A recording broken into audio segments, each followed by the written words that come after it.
Hello everyone. आज हम अपने पीएसएम के नेक्स्ट लेक्चर की शुरुआत करते हैं, जिसका नाम है कॉलरा। कॉलरा में सबसे पहले हम एपिडेमियोलॉजिकल डिटर्मिनेंट्स की बात करेंगे, जैसे एजेंट, सोर्स, होस्ट, क्या क्या होते हैं। ठीक है, तो सबसे पहले बात करते हैं एजेंट की। तो कॉलरा का एजेंट क्या होता है? Vibrio cholera. ठीक है, और ये विब्रियो कॉलरा किस टाइप का बैक्टीरिया होता है? ग्राम नेगेटिव कर्व्ड शेप्ड या rod shaped motile bacilli. Gram negative curved rod shaped motile bacilli. ठीक है, फिर इसके सीरोटाइप्स की बात करते हैं। तो इसके दो सीरोटाइप्स होते हैं, एक होता है O1 और O139।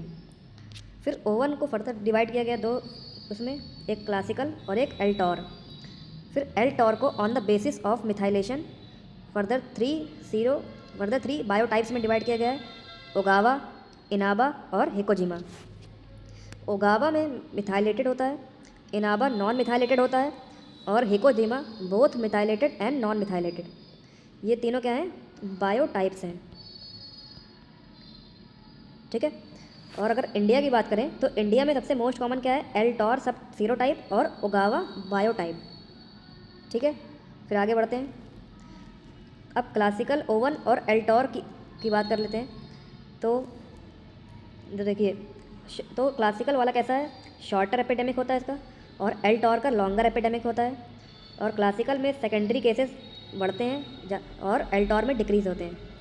क्रॉनिक कैरियर की बात करें तो क्लासिकल में डिक्रीज़ होते हैं और एल्टॉर में इंक्रीज़ होते हैं। और क्लासिकल वाला जो सीरोटाइप है वो लेस रेजिस्टेंस होता है और एल्टॉर वाला मोर रेजिस्टेंट होता है। ठीक है, फिर आगे बढ़ते हैं। विब्रियो कॉलरा जो होता है वो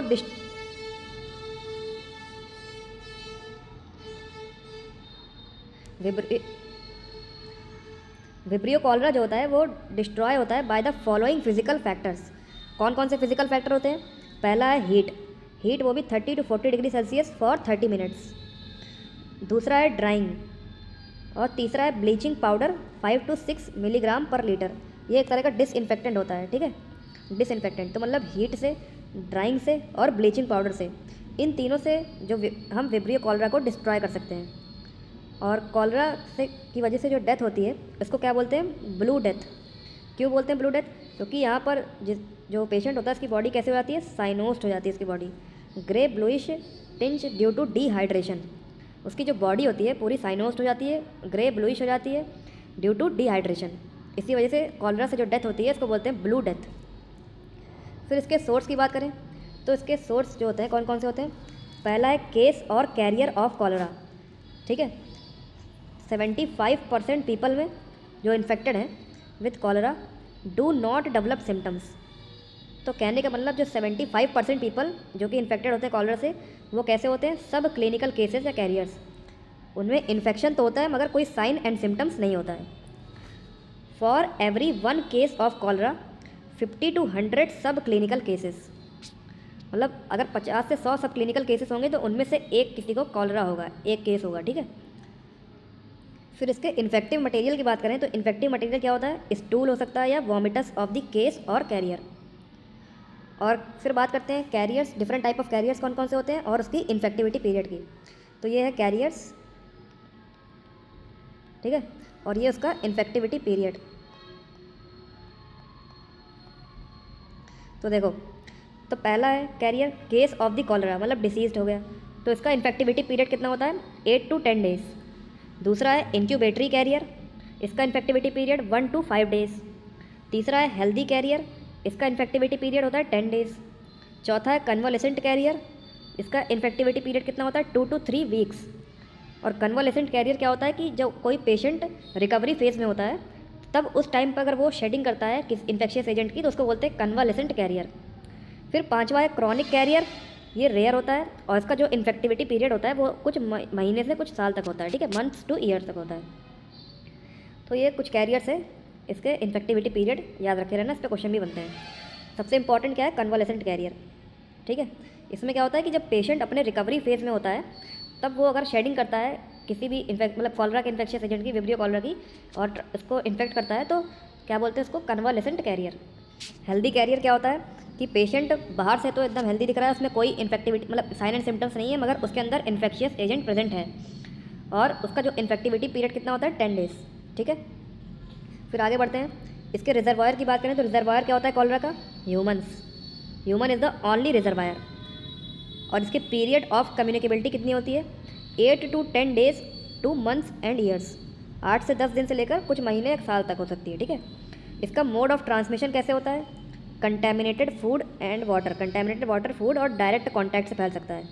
इसका इंक्यूबेशन पीरियड कितना होता है? 1 to 2 डेज। क्वारंटीन पीरियड क्या होता है? 5 to 7 days of the healthy contacts. तो रिजर्वायर क्या है? ह्यूमंस और only reservoir. Period of communicability 8 to 10 days two months and years, ठीक है। फिर बात करते हैं इसके इन्वायरमेंटल फैक्टर की। तो ये रेनी सीजन में ज़्यादा देखने को मिलता है, ओवर क्राउडिंग में ज़्यादा स्प्रेड होता है, और लोअर सोशियो इकोनॉमिक स्टेटस जिनका होता है उसमें भी ज़्यादा ये स्प्रेड होता है। क्लिनिकल फीचर्स की बात करें तो जो 75% केसेस होते हैं ये डेवलप नहीं करते हैं डिसीज़, मतलब सब क्लिनिकल होते हैं।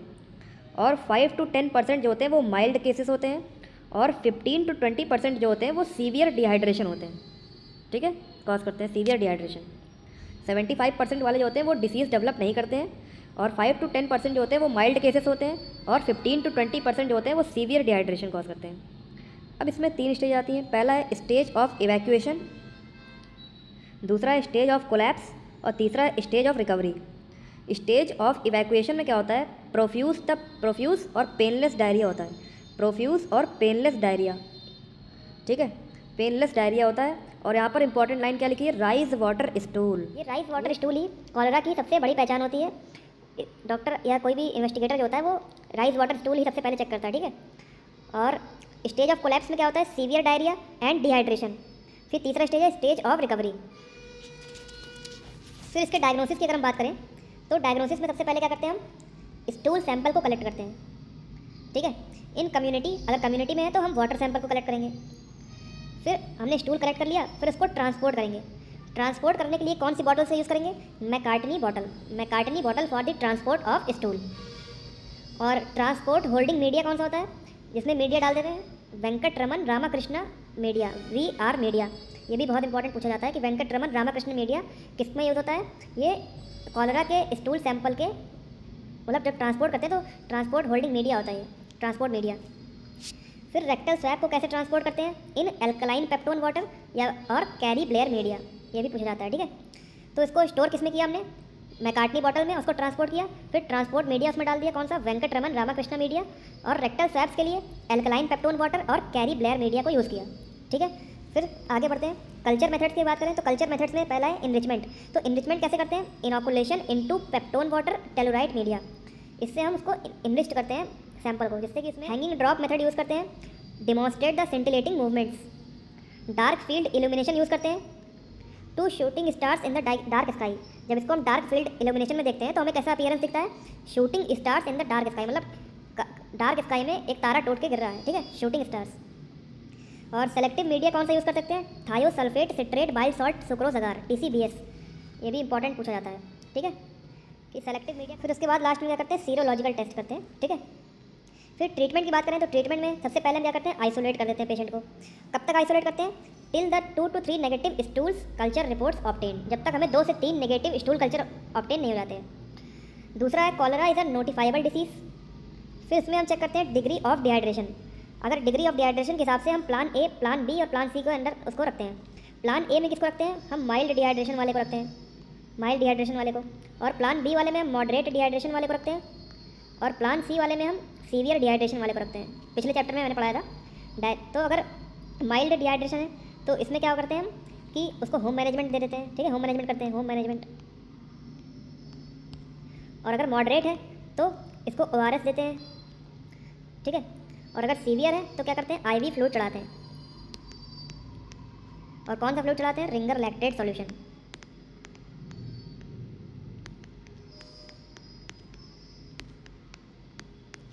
ठीक है। तो ये हमारा प्लान A, प्लान B और प्लान C है। फिर आगे बढ़ते हैं। उसमें देखो ORS प्लस जिंक देते हैं साथ, ये प्रमोट करता है एपिथिलाइजेशन को। और कितना देते हैं? 10 to 20 मिलीग्राम। और कितने दिन के लिए? 14 डेज़ के लिए। और क्या देते हैं यहाँ पर? एंटीबायोटिक्स दे सकते हैं, जैसे कि डॉक्सीसाइक्लिन, टेट्रासाइक्लिन और फ्लोरोक्विनोलोन्स, ये एंटीबायोटिक्स हैं।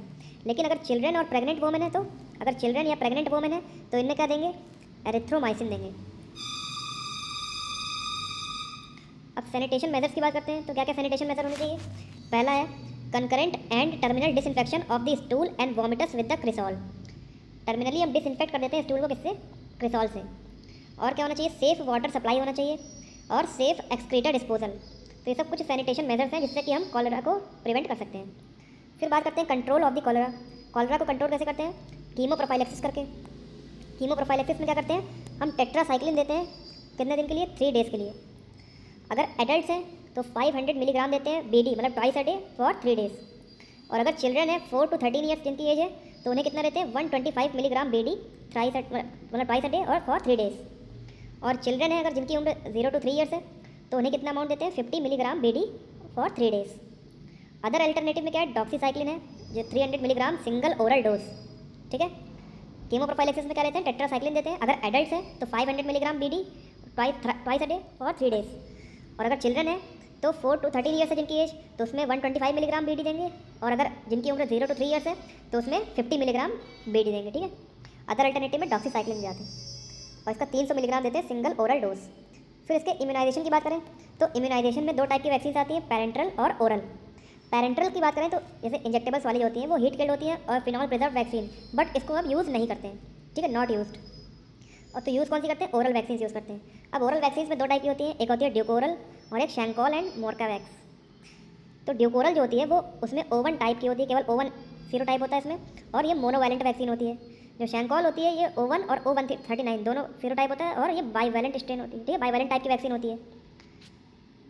Gastric buffer is used as it contains cholera toxin B subunit. Dukoral में गैस्ट्रिक बफर को यूज़ करते हैं क्योंकि इसमें कॉलरा टॉक्सिन B की सब यूनिट होती है। लेकिन शैंकॉल में नो गैस्ट्रिक बफर यूज्ड, केवल ओरल सस्पेंशन होता है। ठीक है, इसमें कोई गैस्ट्रिक बफर यूज़ नहीं करते हैं। डोज की बात करें तो ड्यूकोरल की 2 डोज होती है और दोनों डोज के बीच में कितना गैप होना चाहिए? 1 to 6 वीक्स अपार्ट। और वहीं शैंकॉल की बात करें तो इसकी भी 2 डोज होती है लेकिन दोनों के बीच का जो गैप होना चाहिए 2 वीक्स अपार्ट होना चाहिए। चिल्ड्रन की बात करें तो यहाँ पर 3 डोज देते हैं 1 to 6 वीक्स अपार्ट। और अगर चिल्ड्रन लेस देन 2 ईयर्स हैं तो उसमें नहीं देते हैं। यहाँ पर बात करें तो इसमें not given to children less than 1 year, यहाँ पर 2 ईयर्स था, यहाँ पर 1 year. Effectively start after 7 days and last for 2 years. जिसकी इफेक्टिविटी होती है वैक्सीन की वो 7 दिन बाद से स्टार्ट हो जाती है और ये 2 साल तक रहती है। लेकिन शैंकॉल की बात करें तो इसकी इफेक्टिविटी क्या होती है? ये 7 डेज आफ्टर स्टार्ट होती है और कब तक रहती है? 3 ईयर्स तक होती है। फिर इंपॉर्टेंट इन्फॉर्मेशन क्या? Recently approved more stable vaccine कौन सी है? Euvichol. Recently approved more stable vaccine. What should be done in the cholera outbreak. अगर कॉलरा का आउटब्रेक हो जाए तो कैसे हम उसे ट्रीट करेंगे, क्या हमें करना चाहिए? तो सबसे पहले क्या करते हैं? कॉलरा केस का कंफर्मेशन करते हैं। तो एक्सेस द पॉपुलेशन कवरेज, तो हम पॉपुलेशन का कवरेज लेंगे और उसको एक्सेस करेंगे कि कॉलरा का केस है या नहीं। फिर दूसरा क्या करेंगे? आउटब्रेक रिस्पांस टीम बनाएंगे। उसमें क्या क्या होगा? कौन कौन होगा? एपिडेमियोलॉजिस्ट होंगे या माइक्रोबायोलॉजिस्ट, और उनके स्टॉक्स में क्या क्या होगा? इलेक्ट्रोलाइट्स होगा और डिसइंफेक्टेंट होगा। ठीक है, पहले हमने केस कंफर्म किया, फिर आउटब्रेक रिस्पांस टीम बनाई। फिर क्या करेंगे? आइसोलेट करेंगे पेशेंट को। कब तक आइसोलेट करेंगे? Till the 2 negative stool cultures obtain, जब तक 2 नेगेटिव स्टूल कल्चर्स नहीं मिल जाते। फिर क्या करेंगे? Notification. After 2005 outbreaks are notifiable. 2005 के बाद से, क्योंकि हमने पहले पढ़ा था कॉलरा जो डिसीज़ होती है वो नोटिफाइबल डिसीज़ होती है। फिर उसके बाद क्या करेंगे? Sanitation control. Make the sanitation barrier to ensure the safe water supply and sanitation, मतलब एक प्रॉपर सैनिटेशन करेंगे, जिससे एक तरह का बैरियर बना देंगे जिससे कि इस कॉलरा के आउटब्रेक को रोका जा सके। Best way to control the outbreak. और क्या करेंगे? क्लोरीनेशन कर देंगे। क्लोरीनेशन, रेसिडुअल क्लोरीन का लेवल कितना होता है? Residual chlorine level of 0.5 milligram per litre with a contact period of 1 hour to control the cholera outbreak. तो क्लोरीन का लेवल कितना होना चाहिए? 0.5 मिलीग्राम पर लीटर, और इसका कॉन्टैक्ट पीरियड कितना होना चाहिए? 1 आवर, जिससे कि हम कॉलरा के आउटब्रेक को रोक सकें। और mass chemoprophylaxis is never advisable in case of cholera outbreak. कभी भी हम मास कीमोप्रोफाइलेक्सिस नहीं करते हैं to prevent a single case of the cholera. क्यों? क्योंकि अगर 10,000 इंडिविजुअल्स को हम वैक्सीन लगाएंगे, कीमोप्रोफाइलेक्सिस करेंगे या मास वैक्सीनेशन करेंगे, तो उससे क्या होगी? हम अगर एक कॉलरा केस है, अगर उसे प्रिवेंट करना है तो हम ऐसा नहीं है कि 10,000 लोगों को जो है वैक्सीन लगा देंगे। हम इससे हमारा कॉस्ट भी बढ़ेगा और टाइम भी जाएगा और हमारी ईल्ड भी कम रहेगी। तो इसीलिए हम मास कीमोप्रोफाइलेक्सिस और मास वैक्सीनेशन को प्रेफर नहीं करते हैं। ठीक है, तो अगर कॉलरा का आउटब्रेक हो जाए तो हमें क्या क्या करना है? सबसे पहले कॉलरा केस कंफर्म करना है। कैसे करना है? एक्सेस करना है पॉपुलेशन कवरेज लेना है कि कहाँ कहाँ केस मिल रहे हैं, क्या वो कॉलरा के ही है कि नहीं है। फिर दूसरा क्या करना है? आउटब्रेक रिस्पांस टीम बनानी है। इसमें एपिडेमियोलॉजिस्ट या माइक्रोबायोलॉजिस्ट होंगे और उनमें स्टॉक्स में क्या रहेगा? उनके पास इलेक्ट्रोलाइट्स और डिसइंफेक्टेंट रहेंगे। फिर तीसरा क्या है? आइसोलेट करेंगे पेशेंट को। कब तक आइसोलेट करेंगे? जब तक 2 नेगेटिव कल्चर्स, स्टूल कल्चर्स नहीं मिल जाते। नोटिफिकेशन होगा। फिर आफ्टर 2005 आउटब्रेक्स आर नोटिफाइबल। फिर क्या करेंगे? सैनिटेशन कंट्रोल करेंगे, जिससे कि एक तरह का हमें बैरियर बन जाएगा to save water supply and sanitation, और ये सबसे बेस्ट मेथड है आउटब्रेक को कंट्रोल करने के लिए। और मास कीमोप्रोफाइलेक्सिस और मास वैक्सीनेशन को प्रेफर नहीं करते हैं, ठीक है, नॉट रिकमेंडेड। अब कुछ एमसीक्यू सॉल्व कर लेते हैं। A 41-year-old male arrive at the emergency department with severe watery diarrhoea, vomiting and abdominal cramps after travelling to a cholera outbreak region. मतलब एक 41 ईयर्स ओल्ड मैन है, वो इमरजेंसी डिपार्टमेंट में आया और उसे सीवियर वाटरी डायरिया है, vomiting है और एब्डोमिनल क्रैम्प्स हो रहे हैं, और वो ट्रैवलिंग करके कहाँ से आया, कॉलरा आउटब्रेक वाले रीजन से आया है। अगर उसका लैब टेस्ट हमने किया तो कंफर्म हुआ cholera. Despite treatment he still shades the vibrio cholera in his stool during the recovery. मतलब ट्रीटमेंट के बजाय अपने रिकवरी के दौरान ये विब्रियो कॉलरा को अपने स्टूल में शेड किया है, मतलब कि इसके स्टूल से सैंपल से हमें विब्रियो कॉलरा के जो है ऑर्गेनिज्म मिल रहे हैं, बैक्टीरिया। तो ये किस टाइप का कैरियर पूछ रहा है। तो याद करो मैंने बताया था कि जो पेशेंट जो है रिकवरी फेज में शेडिंग करते हैं विब्रियो कॉलरा की, तो वो किस टाइप के कैरियर होते हैं, कन्वालेसेंट कैरियर। इसका आंसर क्या हो जाएगा, कन्वालेसेंट कैरियर, ठीक है। तो थैंक यू सो मच, आज के लिए इतना ही। Please like and subscribe my channel and be on my channel for new updates. Thank you so much.